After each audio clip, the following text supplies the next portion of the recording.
하나님의 말씀은 요한복음 9장 1절에서 말씀을 보도록 합니다. 요한복음 9장 1절에서 12절까지 말씀을 제가 읽도록 하겠습니다. 9장 1절부터 말씀을 읽습니다. 예수께서 길을 가실 때에 날때부터 맹인된 사람을 보신지라. 제자들이 물어 이르되 납비여 이 사람이 맹인으로 난 것이 누구의 죄로 인함이니까? 자기 일일까? 그의 부모 일일까? 예수께서 대답하시되 이 사람이나 그 부모의 죄로 인한 것이 아니라 그에게서 하나님의 하시는 일을 나타내고자 하심이라. 때가 아직 낮음에 나를 보내신 이의 일을 우리가 하여야 하리라. 밤이 오리니 그때는 아무도 일할 수 없느니라. 내가 세상에 있는 동안에는 세상의 빛이 빛이로다. 이 말씀을 하시고 땅에 침을 뱉어 진흙을 이겨 그의 눈에 바르시고 이르시되 실로암 옷에 가서 씻어라 하시니 실로암은 번역하면 보냄을 받았다는 뜻이라. 이에 가서 씻고 밝은 눈으로 왔더라. 이웃 사람들과 전에 그가 거리는 것을 보았던 사람들이 이르되 이는 앉아서 구걸하던 자가 아니냐.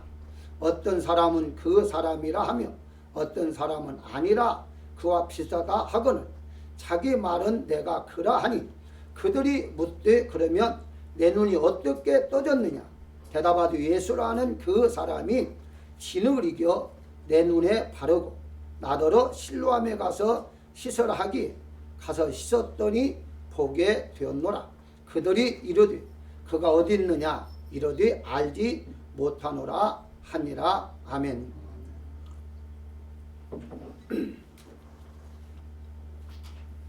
하나님이 하시는 일이라는 제목으로 말씀을 드리고자 합니다.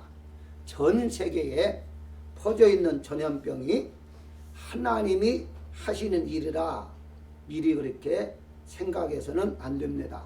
오늘날 전염병은 하나님이 주신 것이라 라고 설교하는 목사님들도 들어 있으나 오늘 제가 설교하고자 하는 내용은 하나님이 전염병을 주신 일에 대해서가 아니라 전염병을 치료해 주시는 일을 하나님 하신다 하는 내용으로 말씀을 드리고자 합니다.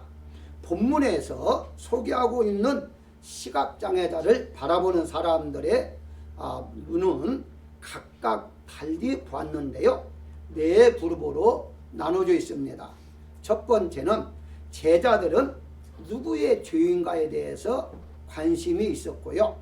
두 번째는 주변 사람들은 어떻게 눈이 떠졌는가에 관심이 있었고, 세 번째 바리새인들은 예수님은 죄인인데 어떻게 네 눈이 떠졌느냐. 그래서 예수님이 죄인이라는 데에 관심이 있었습니다. 마지막 네 번째 예수님께서는 고통당하고 있는 시각장애자의 치료에 대해서 관심이 있었던 것입니다. 오늘날 전염병에 대해서 각자마다 말하는 것들이 다릅니다. 그래서 오늘은 이 전염병에 대해서 우리가 각자의 생각과 말하는 것이 다르지만 하나님은 어떻게 역사하고 있는가에 대한 은혜를 나누고자 합니다. 가장 먼저 첫 번째, 하나님 하시는 일은 환난은 죄 때문에 아님을 깨닫게 있다라고 말씀을 드리고 있는데요. 2절에 보면 이 사람이 맹인으로 난 것이 누구의 죄로 인함입니까? 자기 일입니까? 그의 부모입니까? 라는 질문에 예수님께서 대답하시기를 3절에 이 사람이나 부모의 죄로 인한 것이 아니라 그에게서 하나님이 하시는 일을 나타내고자 하심이라 라고 말씀하고 있습니다. 예수님께서는 시각장애자가 된 원인에 대해서 본인의 죄도 아니고 부모의 죄도 아니라고 분명히 말씀하셨습니다. 이 말씀은 본인이나 부모가 죄가 없다는 뜻은 아닙니다. 로마서 3장 10절에 보게 되면 기록된 바 의인은 없나니 하나도 없다. 이 말을 다른 말로 번역하면 바로 죄인이 모두가 다 죄인이다 라는 말과 같습니다. 인간이 받는 모든 고통은 사실 죄로부터 온 것만은 사실입니다. 시각장애를 입은 사람이 특별한 죄를 범했기 때문에 벌을 받아 시각장애자가 된 것이 아니다는 것을 지금 예수님은 말씀하고 있는 거예요. 예수님의 논리는 당시에 알고 있던 신학에 대한 정면적인 도전이라고 볼 수가 있는데요. 당시의 신학은 본인이나 부모가 죄를 범하면 반드시 그에 따른 벌을, 즉 저주를 받는다고 믿고 있었습니다. 예를 든다면 욥의 친구들이 욥이 어려움을 당하자 와서 이제 욥에게 위로해 준다라는 이제 미명하에 여러 가지 말을 합니다. 그때 그들이 알고 있는 신학을 가지고 말을 했는데요. 먼저 엘리바스라는 친구는 욥기서 4장 7절에서 죄 없이 망한 자가 누구인가? 정직한 자의 끊어짐이 어디 있는가? 라고 하였고, 소발이라는 친구는 욥기서 8장 20절에 하나님은 순전한 사람을 버리지 아니하시고 악한 자를 붙들어주지 아니하신다 라고 말을 했고, 이제 더 나아가 이제 빗다림이라는 친구는 욥기서 11장 14절에 보면 내 손에 죄악이 있거든 멀리 버리라 불효가 내 장막에 있지 못하리라 라고 말하므로 이들 바로 엘리바스나 빗다시나 소발은 하나의 공통점이 있습니다. 그 공통점이 뭐냐면 성경적이고 3담 논법에 의해서 말한 것인데, 그 첫째가 하나님은 악인들에게만 재난을 내리신다. 그게 성경적이다. 성경에 분명히 악한 자는 형벌을 가한다고 했다.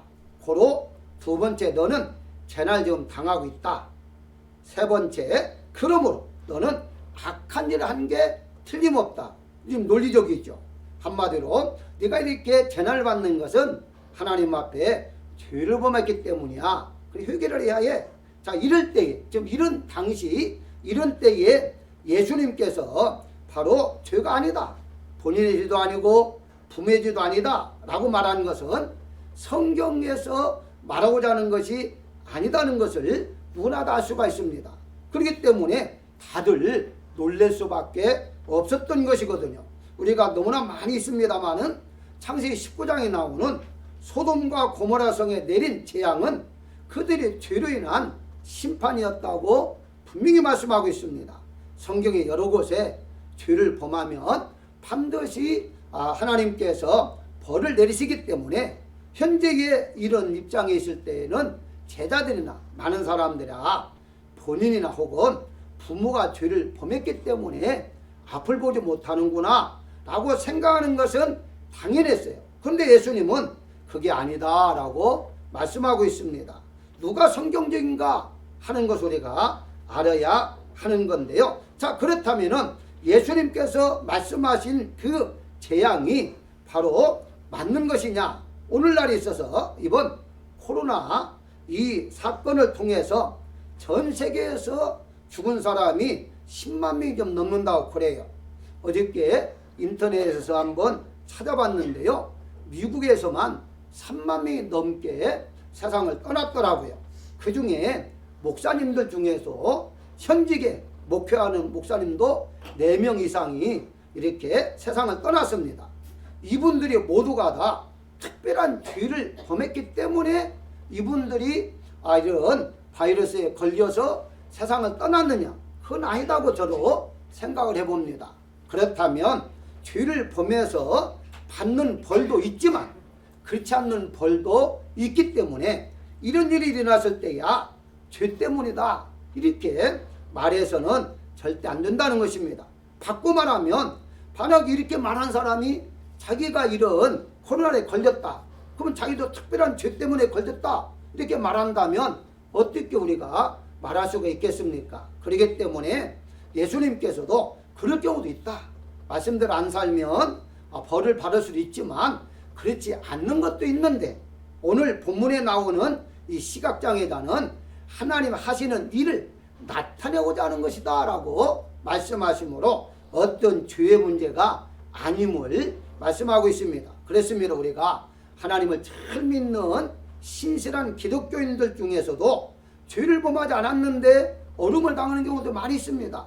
그때마다 죄 때문이다, 열심히 하지 않아서 그렇다 이렇게 말한다면 그 본인은 얼마나 마음이 아프겠습니까? 따라서 우리가 이런 어려운 일에 있을 때에 어느 누구가 죄 때문에 이렇다는 말은 삼가야 하겠다는 것이고요. 두 번째는 하나님 하시는 일은 고난 받을 때에 남의 말을 하지 않도록 깨닫게 주신다는 사실이.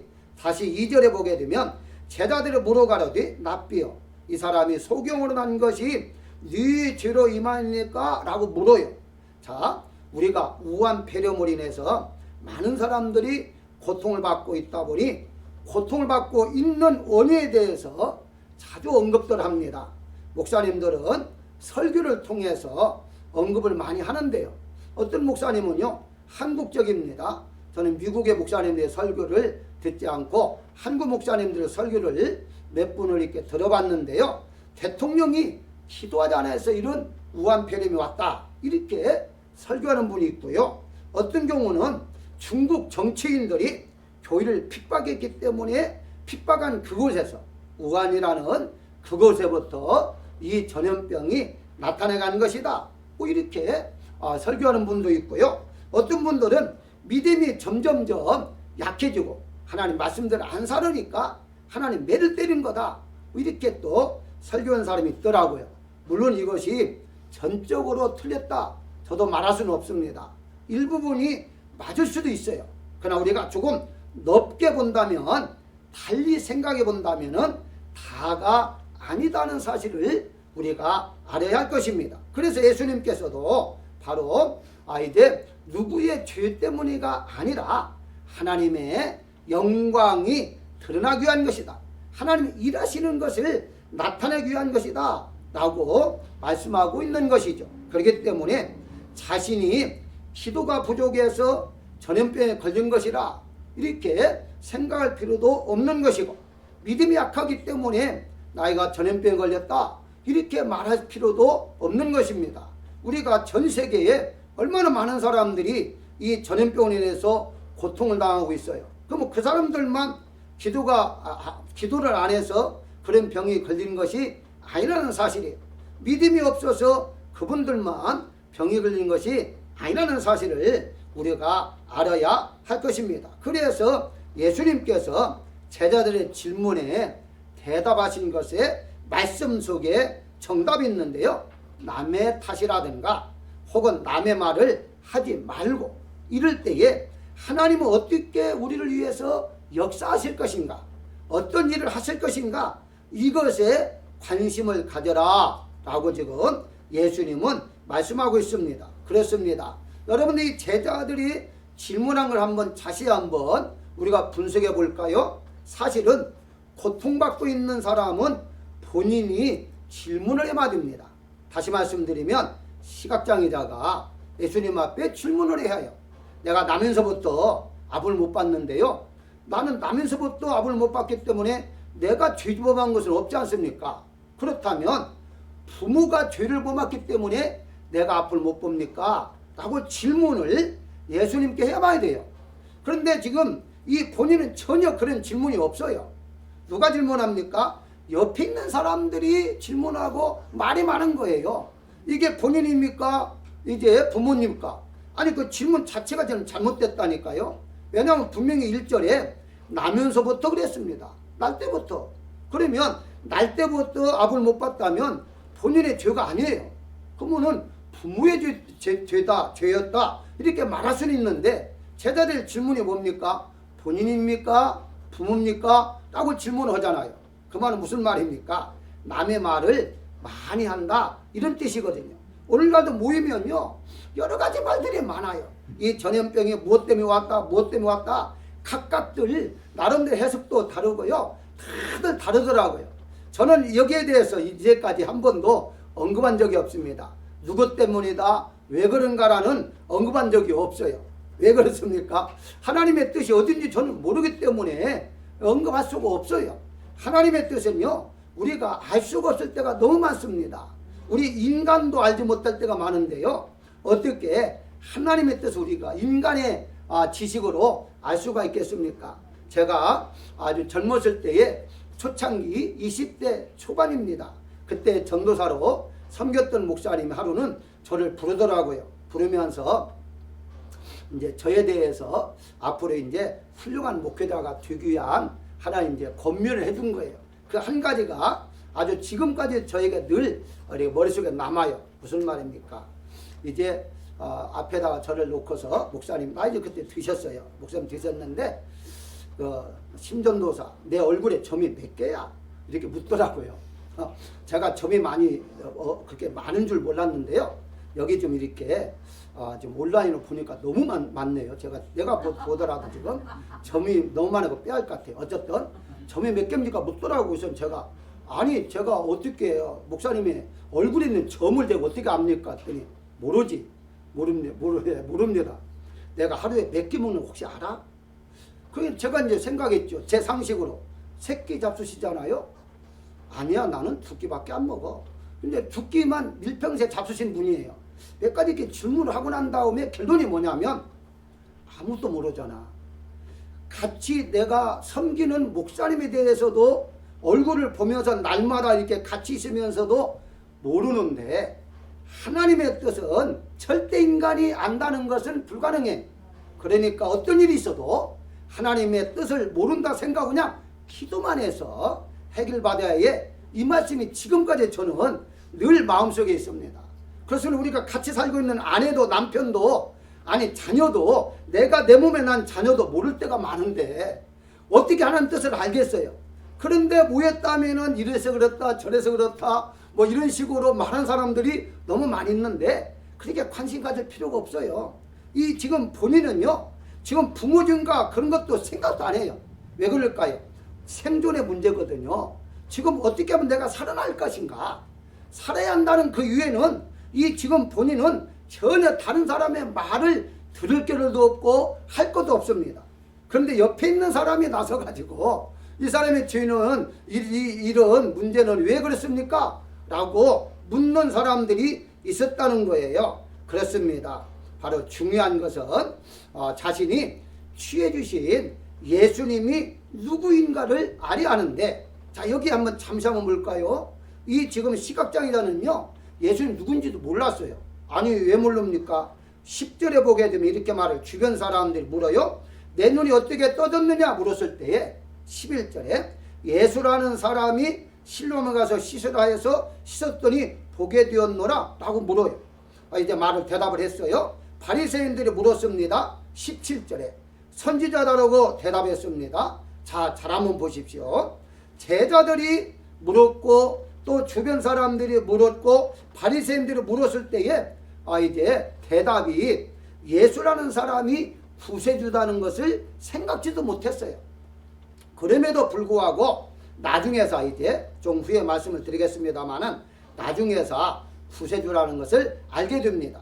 그러니까 이 지금 시각장애자 본인은 지금 예수님이 누군지 구세주인지 이것이 지금 중요한 게 아니라 내 눈만 떠게 한다면 내 눈만 볼 수만 있게 한다면 누구든지 상관이 없다는 거예요. 오로지 자기의 문제는 눈 뜨는 거였어요. 근데 주변 사람들이 바로 이런 말 저런 말 하면서 여러 가지로 말을 하고 있고 관심이 다른 데 있음을 볼 수가 있습니다. 여기에서 예수님 말씀하고자 하는 것이 무엇입니까?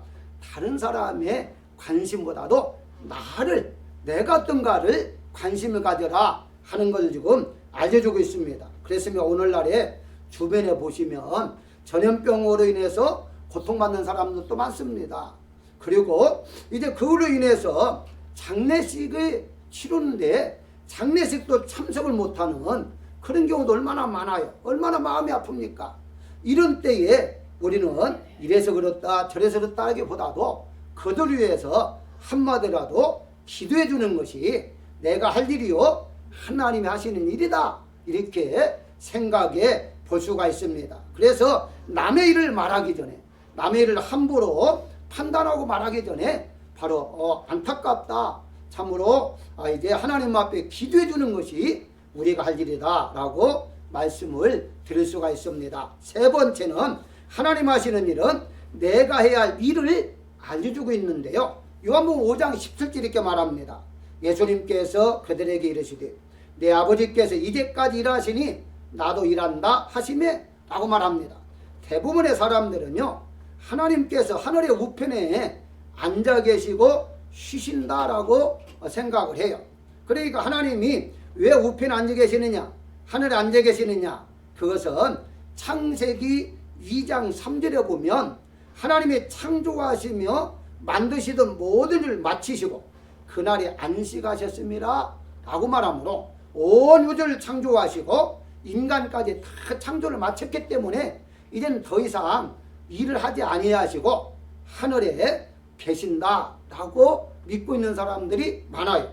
그런데 잘 보시면 거기에 그날에 안식하셨다라고 말을 했지, 온 평생이라고 말할 수 없겠지만 하나님께서는 영원히 이제 일하지 않는다라는, 편히 쉬겠다는 말이 아니다는 것을 알 수가 있어요. 다시 요한복음 5장 17절에 아버지께서 이제까지, 지금이라는 말이거든요. 지금까지 일하시기 때문에 나도 일한다고 그래요. 하나님은 쉬시고 계시는 게 아니에요. 하늘에 이제 의자에 앉아 계셔서 편안히 쉬시는 분이 아니라는 거예요. 지금도 하나님은 일하고 계시는 거예요. 그래서 오늘 본문에 하나님의 일을 나타내고자 하심이라고 그래요. 어떤 일을 하실까요? 우리 어려운 자를 도와주시고 우리가 이제 아픈 자를 치료해 주시고 이런 일들을 지금 하나님은 하고 계시는 거예요. 깨닫지 못한 자를 말씀을 통해서 깨닫게 하시는 일을 지금도 하고 계신다라고 분명히 말씀하고 있습니다. 그렇기 때문에 예수님께서도 이 땅에 오신 목적이 무엇이냐? 바로 일하기 위해서 오셨다고 말씀합니다. 어떤 일을 하죠? 영원 구원하는 데에 일하기 위해서, 구속 역사를 이루기 위해서 이 땅에 오셨습니다. 자, 그렇다면 다시 한번 본문을 보실까요? 4절에 보게 되면 이 말씀을 주목해야만 됩니다. 나를 보내신 지, 하나님이죠, 일을 우리가 하리라 라고 말을 해요. 예수님께서 말씀하셨기 때문에 내가 일을 하기 위해서 왔다 이렇게 말씀을 해야만이 당연합니다. 근데 분명히 내가 아니라 우리라는 거예요. 영어를 보니까 머스터라고 되어 있더라고요. 반드시 우리가 하는 것이다. 나만 하는 것이 아니라 우리 함께 하는 것이다 라고 말씀하고 있어요. 결과서는 영원 구원하는 일은 우리 모두가 다 해야 할 일임을 분명히 알려주고 있습니다. 하나님 하실 일이 따로 있고요, 우리가 할 일이 따로 있습니다. 그런데 하나님 우리가 공동적으로 할 수 있는 일이 무엇이냐? 영원 구원하는 일은 공통적으로 해야 한다는 거예요. 그래서 우리 함께 해야 라고 말씀하고 있습니다. 바로 영원 구원은 성직자, 목회자만 하는 것이 아니고 이제 하나님만 하는 것이 아니라 우리 모두가 다 함께 해야 함을 말씀하고 있어요. 더 한 가지는 4절에 밤이 오리니 그때는 아무도 일할 수 없느니라 라고 말씀해요. 낮엔 일하고 밤에는 일할 수 없다고 말씀하시는 것은, 즉 일할 때가 있고 일하지 못할 때가 있다 라고 말씀하고 있는 것입니다. 하나님의 일도 때가 있다는 것입니다. 우리가 나이가 들고 힘이 없으면 또 뭐 어떤 일을 하고 싶어도 선교지에 가고 싶어도 가지 못할 때가 있어요.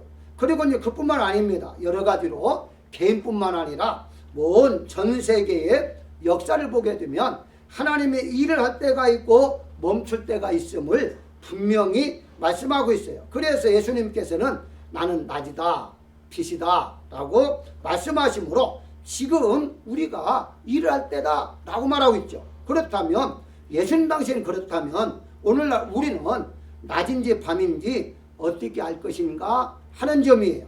이것은 영적으로 우리가 생각을 해야 하는데요. 먼저 우리의 눈이 나쁘면 보이지 않습니다. 이제 앞을 보지 못하는 게 딱 두 가지잖아요. 눈이 나쁘면, 시력이 없으면 앞을 못 봐요. 빛이 전혀 없으면, 캄캄한 밤이면 앞을 못 봐요. 결과서는 이 두 가지의 원인인데요. 우리가 시력이, 즉 영적인 시력을 하나님이 열어주어서 보게 한다면 우리는 볼 수 있는 거죠. 지금이야말로 일할 때구나 라는 생각을 가지고 있다면 이런 마음이 일어난다면 내가 약한 교회를 둬야겠다, 열심히 전도해야겠다, 열심히 봉사해야겠다, 이런 마음이 있다면 이미 그분은 이제 눈이 열려 있다라고 보시면 되겠고요. 그런 때 열심히 일을 해야 됩니다. 그런데 그런 때 열심히 일하지 않고 나중에 했다라고 미루다 보면 나중에 다시 그런 기회가 일어나지 않을 때가 있다는 사실이에요. 우리가 잘 아는 대로 많은 분들이 그런 간증을 하는 것을 보게 됩니다. 자기가 정말로 할 수 있을 때에 얼마든지 할 수 있었는데 못하고 나중에 하려고 보니까 힘이 없어서, 돈이 없어서, 능력이 없어서 못할 때에 후회를 많이 하고 있다, 이런 말을 종종 듣습니다. 뭘 말하죠? 나에게 그런 마음, 감동을 주었다면 그 감동을 준 것이 이미 나의 영적인 시력을 하나님 주신 것이고 볼 수 있도록 한 것이고 사명을 느끼겠다는 말은 이제 일할 때라 하는 것을 알려주고 있다는 것을 아셔야 할 것입니다. 그래서 하나님의 교회는 큰 교회나 작은 교회나 이렇게 열려있는 사람들이 열심히 일을 함으로 말미암아 교회가 점점점 성장해 나가고 있는 것을 볼 수가 있습니다. 사랑하는 여러분들, 여러분들은 마음이 그런 이제 뜨거운 마음이 있다면 그때가 바로 하나님과 함께 일했다는 사실을 믿으시고 열심히 교회 성장과 발전을 위해서 일하시는 분들이 되시기를 주의 이름으로 축원합니다. 마지막으로 하나님이 하시는 일은 고난을 통해서 믿음이 성장하도록 하시고 있다는 사실을 깨닫게 합니다. 기독교인들은 어떤 환난이라 할지라도요, 그 환난을 통해서 믿음에 더욱 성장해야 한다는 것이죠.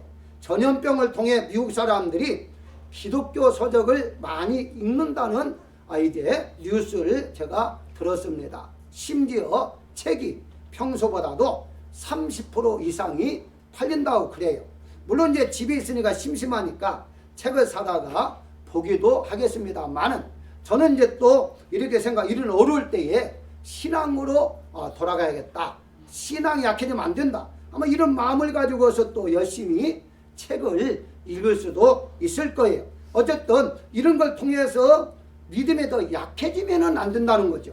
그게 바로 사단이 하는 일이고, 이럴수록 우리가 더 믿음이 성장해야만이 하나님이 하시는 일이다, 이렇게 우리가 믿을 수가 있는 것입니다. 안타까운 것은 이렇게 교회에 참석하지 못하고 집에서 예배를 드린다 하는 명분하에 집에서도 예배를 안 드리는 사람들이 많이 있다고 그래요.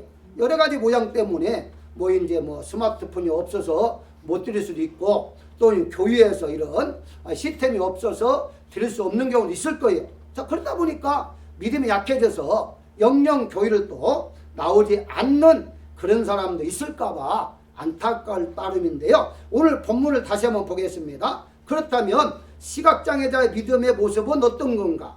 먼저 11절에 예수라는 그 사람이 진을 이겨 내 눈에 바르고, 17절에 너는 그를 어떠한 사람이라 하느냐? 대답하되 선지자이다. 33절에 이 사람이 하나님께로부터 오지 아니하였으면 아무 일도 할 수 없으리라. 네 번째 38절에 가로되 주여 내가 믿나이다 하고 절하는지라. 자, 벌써 나왔죠. 점점 믿음이 들어가는 것을 볼 수가 있습니다. 무엇을 말하죠? 가장 먼저 11절에 예수라 하는 이가, 예수라는 사람이 이때는 이미 예수님이 구세주인 줄 몰랐어요. 예수님께서 치료해 줬는데도 불구하고 몰랐습니다.